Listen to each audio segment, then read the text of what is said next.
はい、今これで1日経ったところです。昨日はビーワックスをこの型に入れて、固まらせたところなんですけれども、今までやった中で一番蜜蝋が取れてない状態だったので、今日は半分まで精製した、まだ汚いですけれども、半分まで精製した蜜蝋を合わせて、それで型に流し込んでいきたいと思います。で、型はいつもこれ使ってる豚さんの型と、もしまだあればこのドーナツ型も使っていきたいと思います。で、型なんですけれども、小さなものを使った方が扱いしやすいです。後でリップスティックですとか、ビーワックスのポリッシュを作るんですけれども、その時に使いやすいので、なるべく小さいビーワックスの塊を作るようにしています。それではもう一度、生成したものを溶かして、それを、こしていくようにしたいと思います。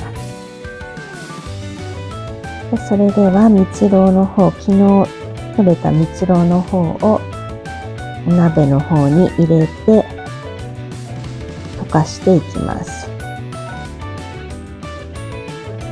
で、今までやった中で一番蜜蝋取れなかったんですけども、やっぱり昨日使った酢が結構もう最後の方のカスみたいなのしかなかったので、取れたのがこれだけでした。なのでこれを少し洗って、もう一度これを溶かします。今これ昨日取れた蜜蝋を溶かしたところです。これだけしか取れなかったんですけれども、今度これを茶こしでこしていきたいと思います。で、日本の100均とかで売っているこの茶こしがすごく万能で、アメリカでも買えるのかどうかわからないんですけども、たまたまこれがあったので、これを使っていきたいと思います。これを、そうですね、この脇のところをカットして、このロートのところに引っ掛けられるようにしてですね。そしてもう一つの方のお鍋を用意をして、ちょっとこれをどかしましょうか。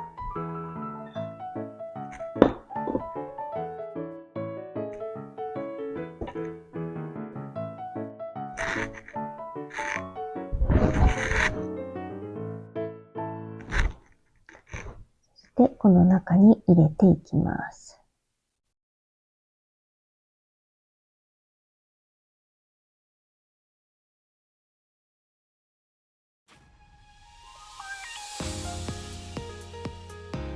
するとこの茶こしを通って、またさらにカスがこの中に溜まってるんですけれども、蜜蝋だけが下に落ちていきます。本当にちょっとしか今回取れなかったので、巣箱によっては蜜蝋がたくさん取れる巣箱もあるんですけれども、今回は本当に残りカスだけ集まった袋の蜜蝋を集めて、ハニーコームを集めて溶かしたら、ほとんど純粋な蜜蝋は出ませんでした。でもまあ少しだけ取れたので、これを、以前半分まで精製していたこれをまた溶かして合わせたいと思います。今回のはここまでですね。また湯煎で溶かすんですけれども、ここにカスが残っているので、カスは拭き取ります。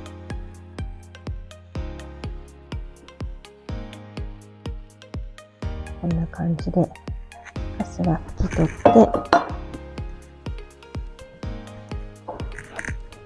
て、でまた湯煎にかけて、今度はこの重たいかな、大きなものを湯煎で溶かしていきます。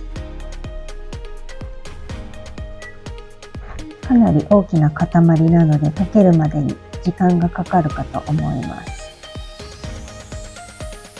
時間も計ってみます。で、さっき取れた蜜蝋なんですけども、もうこんな感じで固まっています。で、このお鍋がちょっと壊れかかっていて、グラグラなので、今溶かしているこの大きな塊の方を、こちらのお鍋に移したいと思います。で、一緒にもう合わせて溶かしてしまいたいと思います。今まだ溶かし始めて5分ぐらいです。で、必ず湯煎で、直火ではなくて湯煎で溶かしてください。今10分ぐらい経っています。これが先ほどの大きな塊、160g ありました。それを今湯煎で溶かしています。これは簡易精製といって1回だけ、溶かしてこした状態の蜜蝋になります。これをもう1回溶かして、残りのカスを取り除いてきれいにしたいと思います。で、ちょっとお水が少なくなってきたので蒸発して1回お水を足します。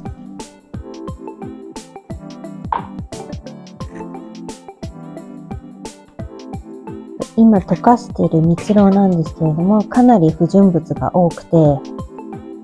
見えるかな、なんか葉っぱとかこういうのも入ってたりするので、一回こしてもう一回こした方が良さそうです。もう一回こそうと思います。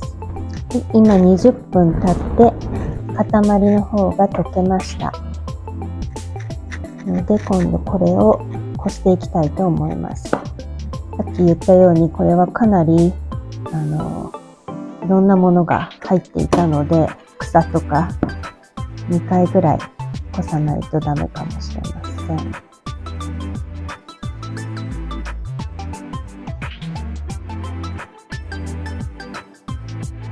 で、これも先ほど使ったのとはまた別ですけれども、茶こし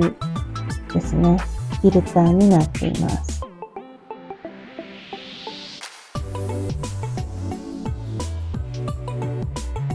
コーヒーフィルターとかも使ったんですけれども、目が細かすぎてコーヒーフィルターだと出なくて、この日本で売ってる油こし器みたいな、これだとちょうどよく蜜蝋がこせるということが分かったので、これを使っています。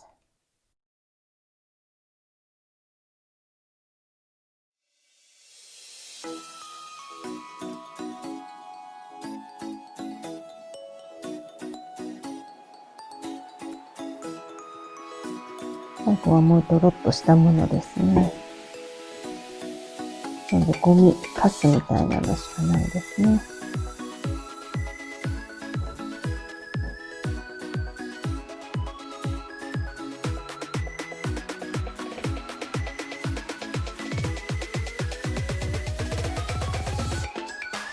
で、こんな感じでカスが全部ここに集まっています。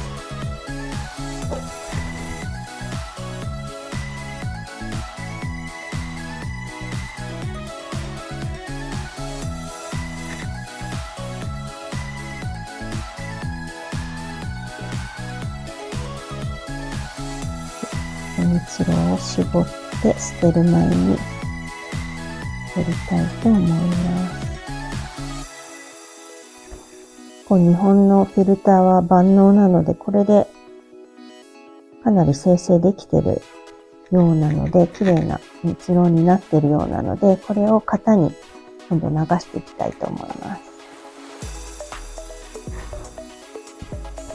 で、今型を3つぐらい用意したんですけれども、以前何度くらいでこのビーワックスを型に入れてるんですかっていう質問をいただいたので、今測ってみたんですけれども、だいたい80度 C ぐらいですね。だから、180度 F ぐらいになっていました。で、で、ここをあったかいまま、コンロをあったかいままにして、で、肩の方に流していきたいと思います。見えるかな？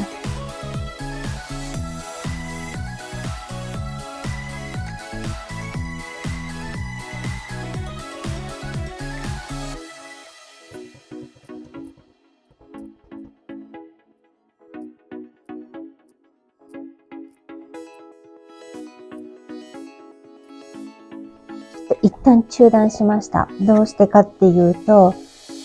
見えますかね？ここにちょっとまだゴミが入っているのを見つけたので、やっぱりちゃんとしたクオリティにしたいと思って、一旦中断して、もう一回やっぱり溶かして、3回ぐらい、こしたものを使用しようと思います。今まで2回今やってたんですけれども、2回だと、まだ足りなかったみたいなので、3回こして生成したものを蜜蝋として使おうと思います。ただ初めてこのドーナツの形のを使ったんですけど、すごい可愛いです。ちゃんとドーナツのディテールもあって、それをまた溶かすのももったいないんですけれども、でもこれぐらい小さいと扱いやすかったりもするので、一旦これを溶かして、これはフレンチクルーラーみたいなやつですね。もう一回こして、それから使うようにしたいと思います。今たくさんシリコンモールドが出てるので、楽しみながらできますよね。それではもう一度フィルターの方を作っていきたいと思います。やっぱり3回ぐらいフィルターを通さないとダメみたいです。やってることは簡単なんですけれども、その状況に応じて対応していかないとダメなので、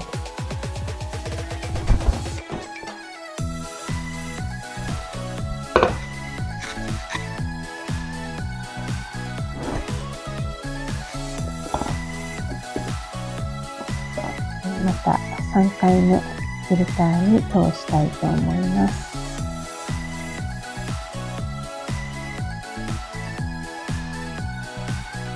今度はだいぶ綺麗な黄色になってますね。やっぱりクリアな黄色だし、フィルターの通りもすごく滑らかでスムーズです。これで多分最後のゴミとかを、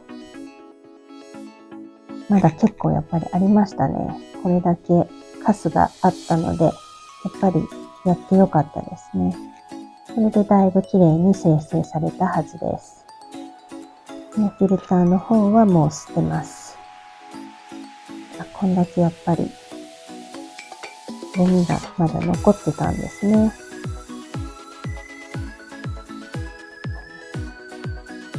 こんだけありまし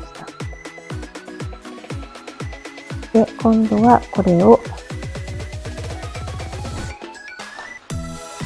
肩の方に入れていきたいと思います。はい、それでは3回目フィルターをこした、これが蜜蝋ですね。だいぶ綺麗になってるはずなんですけれども、これを肩の方に入れていきたいと思います。一回もう蜜蝋を使ってしまうと、スポイトもかなり蜜蝋でくっついてしまってますね。一回使うともうキッチン用品とかは蜜蝋専用にしないとダメなので、それ用におろすしかないですね。これはもう自分で使う用なので、小さめのを作って、で自分が、ビーワックスクリームとかリップバームとかを作るときにこの蜜蝋を使っています。自家製のビーワックスなので安全ですし、実際に自分が飼っていた蜂が作ってくれたっていうことで、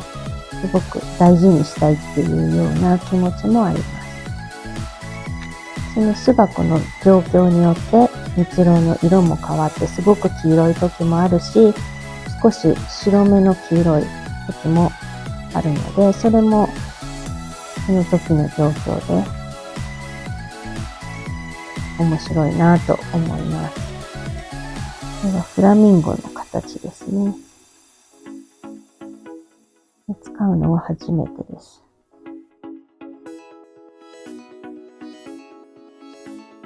いつもはこの豚さんの型を使ってるんですけれども、これを、なくなるまで続けていきたいと思います。今、50分ぐらい経ちました。乾かしてから、これだけ 160g の蜜蝋から、これだけの、型取りした生成した蜜蝋ができました。こんな感じで固まるともうすぐシリコン型なので、シリコンモールドなので簡単に取ることができます。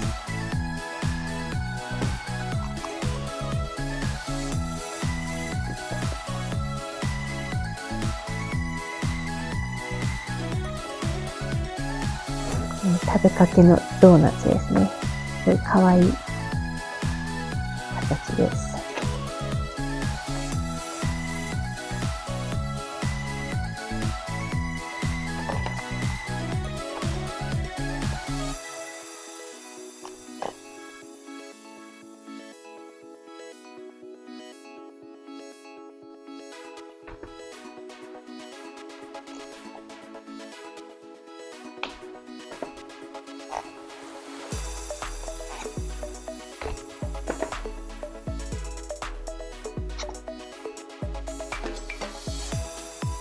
溶かして使うのが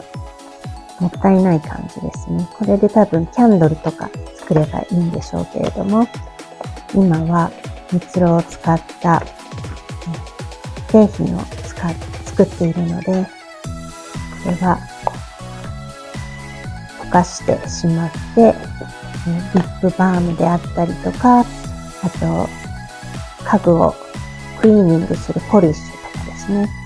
それに生まれ変わります。で、蜜蝋なんですけれども、肌とかにもすごく良くて、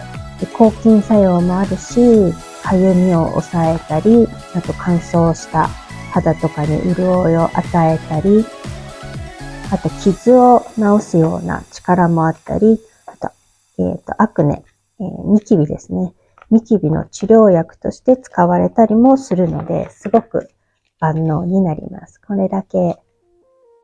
蜜蝋が今回はできました。は